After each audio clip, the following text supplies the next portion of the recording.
just so you guys know, because this is public, I'm gonna do everything in my power to reduce the fucking profanity as much as I can. Because I know they need earmuffs and shit. And I saw a lot of little kids do as I say, not as I do. Profanity is bad. Steer away from that shit. What are we talking about today? Whoa! We were both in there. We got the inside skinny. Oh yeah. What do you want to know? Talk to me. Part 3. Rock, sing it out. Tell them about 3. What the fuck? Dude, it's like Hi, Daphne, you too! I have no fucking idea. You know more than I do. Who's next? Okay, yes ma'am. How much of your lines were ad-libbed? How much of those were The question was how much of the lines were ad-libbed. Look, first of all, I can't improvise very well at all. Like, things just don't pop into my head quick enough to actually do that. So I go completely by the script. Unless it's scripted, I can't make shit up on the day. That's just not part of my constitution. I don't have the capability to perform that kind of shit, you know what I mean? So unless it's scripted, I don't know what to say. I just completely made that shit up. Right there. That was an example of me making shit up. You know what's funny? It's like when you do a film like that, depending on the director you work with and everybody else involved, sometimes if there's chemistry, if people get along, and I'd known Regis for years prior to even getting cast in that. So, we were buddies before we even walked on the set. Like, I got a phone call like, dude, are you doing Boondock? I'm like, yeah. He's like, me too. I'm like, what? It was like that. It was like, shame on you people for putting us in a foreign country, paying us an exorbitant sum of exotic currency and giving us per diem. And the hotel was like 50 yards from the strip club. I mean, we didn't go, but we could see people, the blue eyeshadow coming in and out, and we got to know a couple chicks named Cinnamon. People do it, Victoria's Secret, peach, body spray. Yes, in answer to your question, we made shit up a lot. Sometimes they would just leave the camera on. Sometimes they did a trick where they'd be like, okay, and ready to mark, and the camera's already rolling. They'd say cut, but he'd be like, don't cut it. Just leave it on. It was good fun. She has a question she wants to ask. Lay it on me, sugar.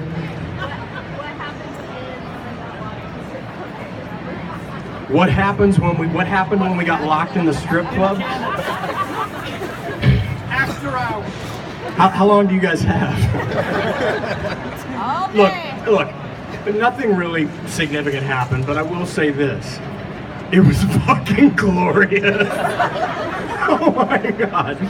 No, I made that shit up part 2. Killer hat though. I love that. Like the bedazzle shit on the front too, it's working. Yes, sir. The violence. You're not naturally violent. How were y'all taking it with the depth of that movie? So you said I'm not naturally violent, and how did I? How was the feeling of being that violent in the movie compared to your also? You didn't kill it. He said you were not naturally violent. So what did it feel like to actually administer that level of violence? Rock, I'm gonna let you sing with this and go for it. Okay, well, so you can see. I'm only kidding. It's an acting thing, I guess. But he's a badass. But he hasn't killed him, have you? No. I mean, and like you say, what is it in a movie to shoot somebody and all that? I guess it's just a technique. But let me tell you, with most people in the movie, they deserved it and it felt fucking good. That shit's intoxicating. You know what I mean? You ever watch TV and you're like, oh, that dude did some heinous shit to a 4-year-old, 6 months on probation? No, motherfucker should be degloved. And it should be painful. And I don't want to waste any tax dollars feeding that motherfucker. Stick some lead in his cranium. So it felt good. To me, I don't know. Maybe there's some people that need a cuddle out there that go, shame on Sean Flanery, he's just mean and angry. But yeah, part of me is fucking mean and angry when I hear shit like that, you know what I mean? Good question though. Did either one of you bring rope? The question was, did either one of us bring rope? And my answer is, you fucking always need it, don't you? Yeah! Fucking course I did! That's not just in the movie. You fucking need it. What you think happened after hours at the strip club? You think we just let them run around loose? Fuck no. To tie him down. I was kidding. Earmuffs. You know, there's like five sets of kids just like moonwalked away from me. They're like, shh. Who's next? Yes, ma'am. Yes, ma'am. Hi, Sean. How you doing? Laureate. My poem. The poem. The poem. Yeah, do I look different or something? What about the poem? I'm the poet. You're a poet. I am the poet. Yes. And you know it. You're actually a very good poet. Thank you. I got a two-parter for you. You got two more? A two-part question. Yes, lay it on me. All right, my grandson-in-law has never ever heard the donut story. Say it again. He's never heard the donut story. You never heard the donut No, story? my grandson-in-law back here in the blue show. What donut story? Your donut story. Has anybody here heard the donut story? I'll lay it on you. Okay, part two first. Enough of you newbies out here. Throw it out for you. Sean. And second part. What's that? Please don't kill me. I'm not going to kill you. Please ask your question. What's that? Please ask your question. Yes. Richard Benson's earmuffin. They wanted to know how you like the donut bits. They want to know how They want to know how I liked the donut. Yeah. So last year I got a gift. There were donuts, and a bit phallically shaped, if you will, including the genetic legacy portion as well. So I enjoyed them, but because I know the donut story, I did not consent. But I will lay that story on you. Maybe I'll throw that later. Who else has a question? I promise I won't leave it up in the air. Yes, ma'am. My favorite scene to shoot was probably... Well, let me lay this on you. You know, like a lot of shenanigans go on in film. Anytime you turn dudes loose with each other, they tend to joke around and mess around a lot. So, you guys remember the scene of Boondock Saints where me and Rita are in bed in the prison and we lurch up and it's dripping? So check this out. Duffy, he places me on the bed and he says, this is where it is, you know, you're gonna lurch up, it's gonna drip out from the top.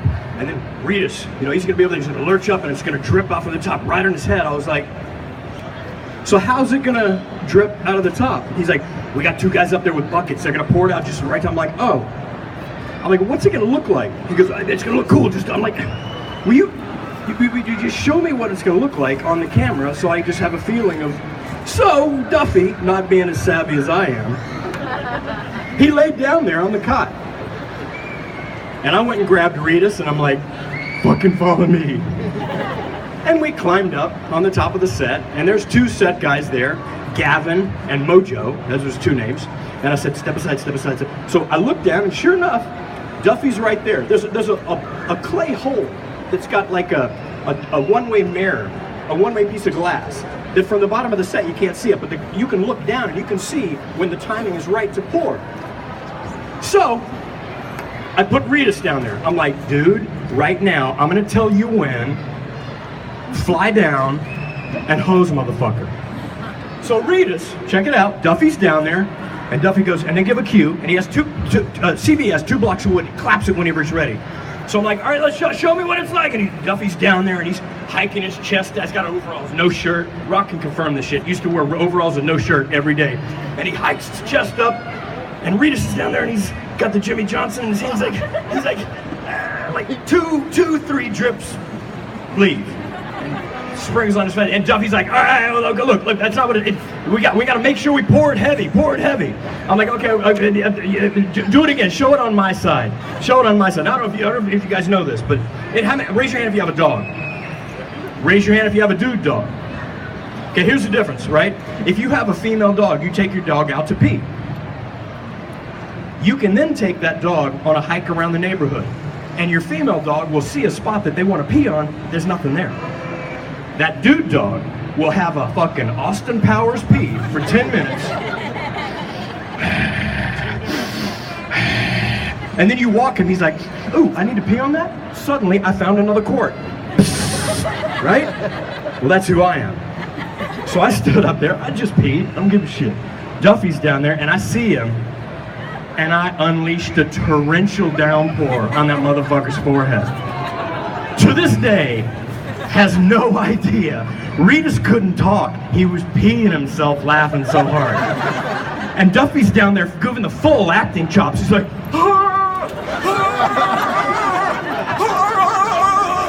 like there's a thread on his chest just pulling him up to baby Jesus.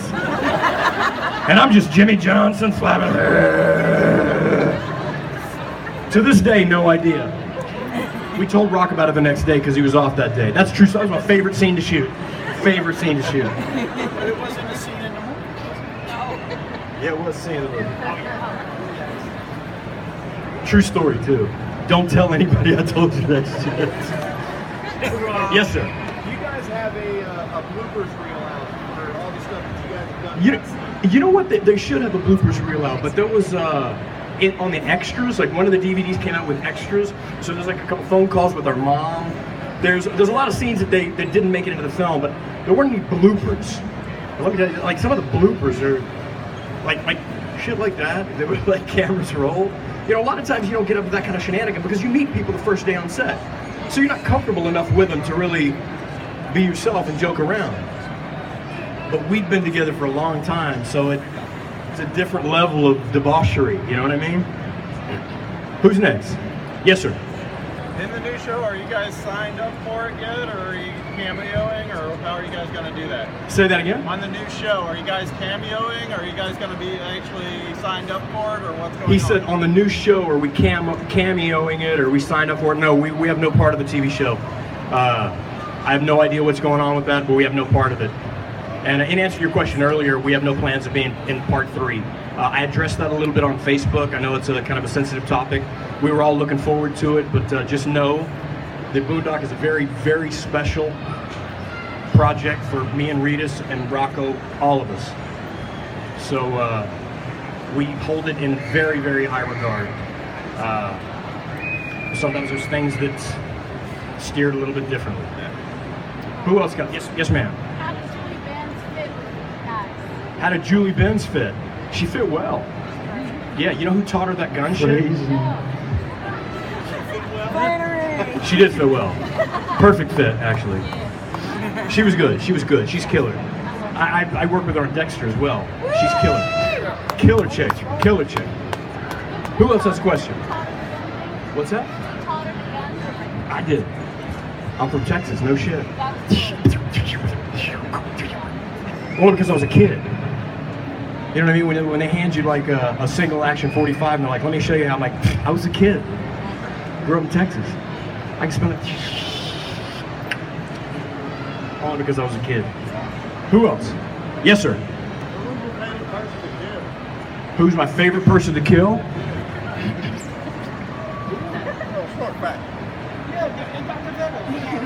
I mean, you know, it'd have to be Yakavetta, even though you didn't really show it. But you know, the ringleader in the court after jumping up on the table and sitting everybody the fuck down after killing, you know, that's a pretty empowering moment. You know, saying exactly what I think everybody wanted to say for years. You know, for me at least. Who else? Yes, ma'am. Lauren said that you might be on The Walking Dead. Do you have any plans to guest star? Any plans for me to guest star on The Walking Dead? Who says I haven't already? Who says by the after the series is over, they're going to go, you know what? Go back to season and look at that one walker that was doing and you guys may just go, oh shit! I mean, maybe. I don't know. Maybe. That could have or could not have happened. Who else? Who's got a question for Rockenstein? Yes. Rocco, tell a joke. My life. I'm only kidding. You can't tell jokes anymore. That was the best scene. Rocco, this is a PC safe space. Here, Rocco, but if the character is named Rocco. Give me a script. All right, let me think. All right, I'll give you one.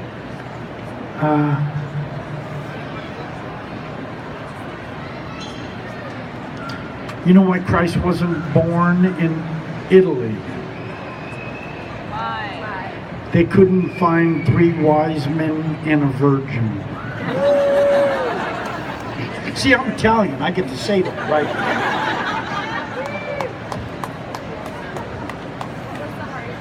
Who else got something? There's no such thing as hearts. There's no such thing. Yes. I see what you're saying, but it's all fun. The killing, that one day, you know, when everybody were getting beat up and all that, we're stuck in that silver thing. What's that? Did I ever learn the what? Yeah. Yeah, that, you know what's funny is that's where, you know, like you know, as an actor you have to do different things, but, you know, being a dumb fuck comes very easy to me.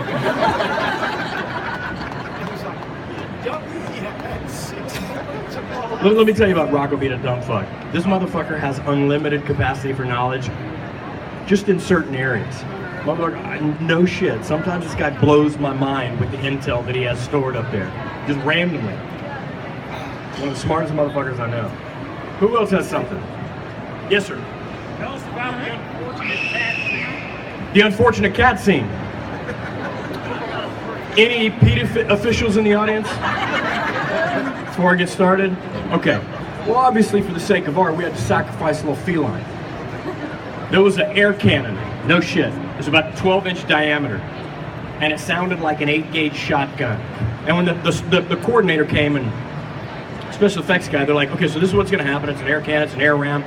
It's on a huge, huge CO2 compressed to like 500 billion square feet pounds. And you stuff anything you want. So he had like a little Nerf football and he boom, launches it and it goes 50 yards out. So immediately when he showed us that and then he left, we were like, so we brought it out to the back. This is in Toronto on the beach. They call it the beach. It's fucking lake. It's not the beach. But we were stuffing like tuna sandwiches in it, random wrenches, and launching it. And the shit sounded like an 8-gauge shotgun. So on the day when it comes to shoot the scene, we're filling it full of spaghetti, all kind of shit that's gonna look like intestines and gross crap. And Rocco comes onto the set and he's like, Sean, so is it loud? I was like, no, Rocco, you gotta act like it's loud. It's really quiet.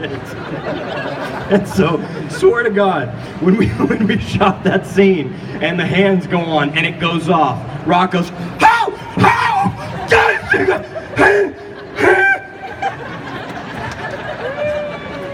A little bit of wee-wee escaped down there. And swear to God, Rocco's like, we gotta shoot that again because I wasn't in character. We're like, no, brother, that shit lives. We shot it one time and he about crapped himself. He thought it exploded. You know what it is? They think it's a big fucking joke. They don't tell you. You're doing construction work. Well, can the thing fall down on you? Oh, don't worry about it. It was funny as shit. It was funny as shit. I mean, they don't realize. They thought I jumped. I didn't jump. That fucking thing moved me. Somehow. I mean, Boy, that would hurt. But I'll tell you, back in the day, you could get away with some shit that you couldn't with the litigious nature of society today. Back then, there was kickback on it. If it wasn't bolted down, it'd slide 50 yards. It was, I want one in my house. You know what I mean? Aimed at the front door, just daring motherfuckers to break in. It was wonderful. like during the gunfight, those guys, let's put one real bullet in the gun and see what happens.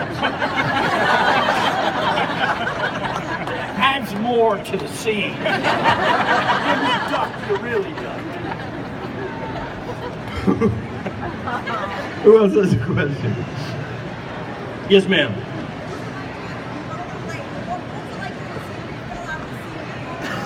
What was it like when we fell out of the AC duct?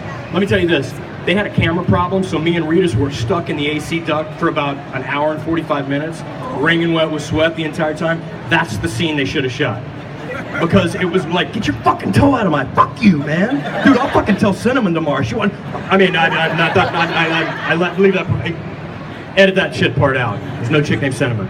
But it was like, you know, we're locked in an AC duct. His toe was like in my eye, you know, for like an hour. We're just talking shit to each other, beating the shit. So when we fell out, it was like, you know, when you just climb up there, you're like, okay, you're gonna yank. You're kind of hanging yourself. It's gonna be a big yank on your ankle. I hope it doesn't dislocate my leg. By then, we were just like, freedom! Bang, bang, bang, bang, bang, bang, bang, bang, bang, bang. It was fucking wonderful. It was superhero shit, you know? Who else? Yes, sir. What's next for us? Rock.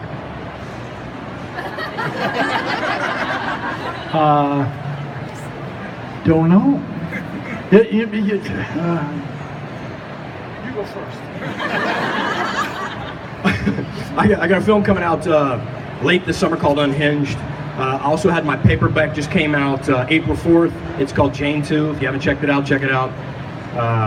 I'm very proud of it. So I'm still doing a couple of locations of a book tour for that, for the paperback release. And then I start another film on the 29th of this month. And I can't tell you the title of it. It's weird. Sometimes they say unknown title, you can't tell, you got to sign an NDA. There's nothing, when you hear the title, you're going to be like, what the fuck was that secret about?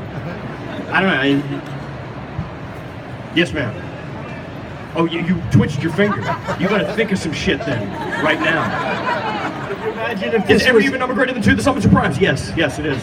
what happens if this was an auction? And I was auctioning out Flanery.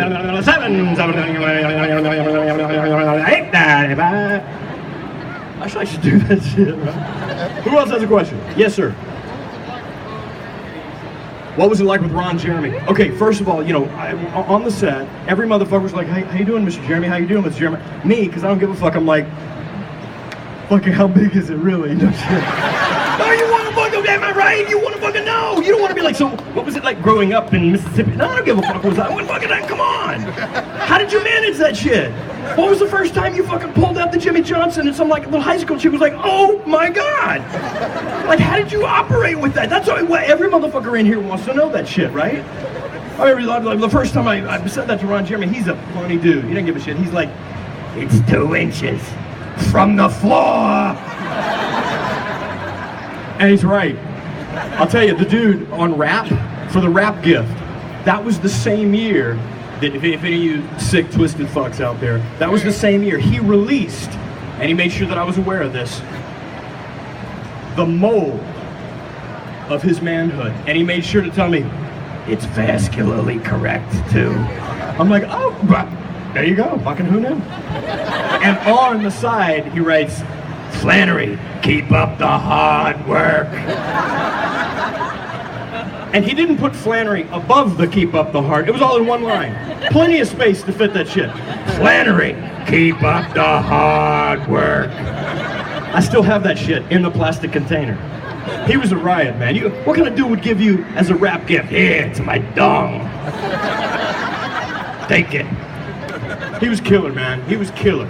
Just one of those dudes with a good sense of humor about his shit, you know what I mean? I like that cat. Who else? Yes? Do you have the William Dafoe story? Do I have a William Dafoe story? You know, everybody here thinks William Dafoe's a method actor. Let me tell you that shit is furthest from the truth, except in one moment. And it happened with me. I don't know why. You know, a method actor means you only say lines from the script. You require everybody on set to call you by your character name. He didn't give a shit about that, except with me, for whatever fucking reason. We're at pizza one night, right across from the hotel. There's this cute little waitress, scurries up in a little tight little skirt to get our order, and I'm like, she's like, what do I have? I have a pizza margarita and with no basil and an iced tea. And Willem Dafoe just looks at me and he goes, fag. It was the only time motherfucker ran his lines in front of me. I was like, I'm not, nah, fuck it, whatever. That was the only time. He's a good dude too, man. A good, you know, self-deprecating, just funny. He didn't give a shit. But you hear those stories and you think, oh, is it gonna be like no eye contact? Is it? He didn't give a shit. He was a pleasure to work with, man. And that's a highlight of my career. Willem Dafoe, you know? Yeah. Who else? Yes, sir. Billy Connolly is one of the single most rapid-fire minds that I've ever sat next to. Some of my best moments of Boondock 1 and 2 are not on the set. They're in the van, driving from the hotel to the set. Because me and Billy would chat the entire time. And I'll tell you, that dude's got stories, like a lot of you guys probably discovered him recently. That dude in Europe is bigger than Eddie Murphy, Chris Rock combined, Kevin Hart combined. He's a legend. I mean, when I say he lives in a castle in Scotland, I mean with fucking moat and shit. I'm not making it up. Like, you can Google it, you're like, damn, he lives in a castle. It's, but that guy's brain is lightning quick. Like, Robin Williams' quick mind, Billy Connolly. That guy is a wonderful, wonderful human being. I adore him. Who else? Because we got to run in just a second. And I haven't forgotten about your donut story either. Yes. How did me and Norman meet? Really, that's a story for another time. But I was at a house up in the hills, and he lived a couple doors up. And I was at a house that was owned by this girl. And I'll tell you guys the story another time, but that's how we met. We met up in the Hollywood Hills. And we've been friends ever since. So we share some dirt on each other. And I will tell you this. As much as I throw him under the bus, that motherfucker has more dirt on me than I would ever hope to have on him. He's just more of a gentleman about it. I just can't help myself. But that's a good dude. He's one of my closest friends, man. And I got dirt on him, but I'm selective in what I share. He could ruin me. He could ruin me. It's like that level. We got time for, yes, sir.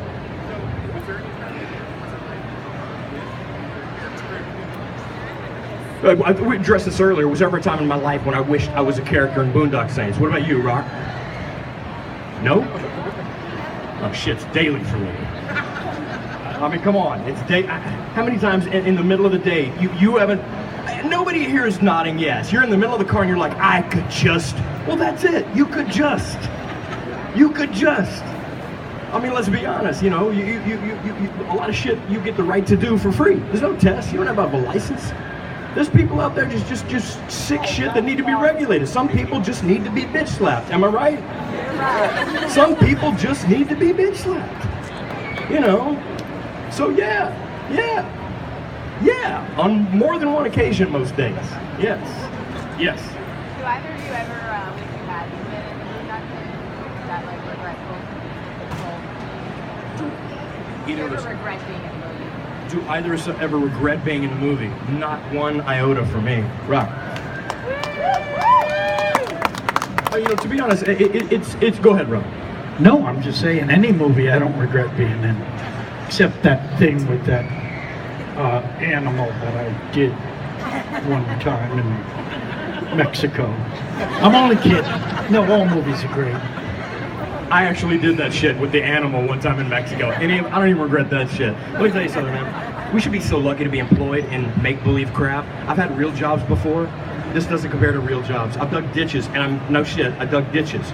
Like French drainage, I dug ditches. And never once did a motherfucker stop and pull up to me and go, hey, just wanted to tell you, fucking solid work on that ditch. That shit never fucking happened. But you motherfuckers, some of you fuckers drove 8, 9, 10 hours to come and go, hey, that job that you've already been overcompensated for that you did 20 years ago, well, I just drove 10 hours to go, oh my God, that really affected my life. Come on, man, are you kidding? Yeah. Even the shittiest movie I've ever done. I'm not ashamed of it. I should be so lucky. I love and adore the fact that this shit happens. And I'll tell you from the bottom of my heart, you guys think, you know, a lot of times when I meet you guys, you're like, oh, you know, you don't know what it means to us fans. No, motherfucker, you don't know what it means. I swear to God on you. We're doing the chicken wing, a turkey dinner. I got the big end, okay? You can have the small end, I got the big end. You have no idea what it feels like to have a line of people that want to wait to just tell you that they love you, and they want to take a ball of adoration, smush it up, and smear it all the fuck over you. It feels glorious. I'm not kidding. I've worked since I was 8 years old. I threw papers when I was 8. I bought my first skateboard with it. I worked at Church's Fried Chicken, cleaned the deep fry. I watched people go through, taught me at high school because they were out with chicks and I had to change. I know what working is. This ain't it, man. This isn't even close to it. Work, a job is shit that you would not do unless they paid you. Don't tell the producers, but I do this shit anyway. I lie to them to their face. I'll be like, no, I ain't gonna do it unless. But really, there is no unless. You do it anyway. It feels fucking great. And from the bottom of my heart, this moves me. And I hope one day you guys get a 2% serving of it, so you know what it feels like. Because we should be so fucking lucky for this. From the bottom of my heart, thank you guys. And now, sit down, Rock, the donut store. I'm gonna close over the donut. So I made a promise, I'll fulfill the promise. So look, when you do a movie, it's customary at the end of the movie, and I will leave on a somber, shitty note like that, because I'm way too macho for that crap. Dusty in here. At the end of a movie, it's customary, you give a wrap gift, right? You know, you go to your co-stars and you're like, hey, you know, I got you this little box with your name and the movie inscribed on it and some shit like that. But I'm kind of a fucked up individual, so, you know, in the makeup trailer, 2 days left, like 3-4 days left, I brought, there was a Winchell's Donuts in Toronto. It's American Donuts, because we've been having Tim Hortons the whole time. I'm like, dude, I found an American donut shop, so I got you a dozen donuts for a wrap gift. He's like, that, cool. Actually, he was like, cool. And I said, you know, we've been breakfasting on Tim Hortons donuts, but these are old OG American ones. Just try some out. He's like, yeah, you know, I'll take some tomorrow or something. I just ate breakfast. I'm like, okay, cool. I show up the next day. I'm like, brother, did you get some of the donuts? There's 12 left. They're glazed Winchell's American donuts. Check out I'll microwave them for you if you want them. He's like, oh yeah, no, oh man, yeah, they're good. You want some coffee to dunk them in? There's 12 of them, man. He's like, no, yeah, it's okay, cool. Lunchtime, we eat. I'm like, dude, there was like apple pie for dessert. No chocolate, nothing chocolate. I'm like, dude, let me go get those donuts, man. Check out some other donuts for dessert. Sweet donuts. Oh, okay, yeah. He had like 3 more donuts. Next day I come to set, I'm in the makeup trailer, I look in, there's 2 donuts. I'm like, do you eat them? It's like little glazed bits around his mouth. I'm like, dude, you powered all those donuts. That's fucking sweet. This is the last day of shooting. So obviously, like any red-blooded American Texan boy, I went home and I got a little envelope and I sent him 10 Polaroids of me sitting in my Barca Lounger, my birthday suit, with a glaze around my Jimmy Johnson. Now here's the interesting part. I sent him 10 pictures. This is what a friendship is. Not one of you motherfuckers have seen those Polaroids. That is a friend right there. Because it might have been a little chilly that day I shot it. I don't know, you know. Never once have they appeared on social media. God bless them. Hey, thank you guys very much for coming. From the bottom of my heart, it means everything. Thank you guys.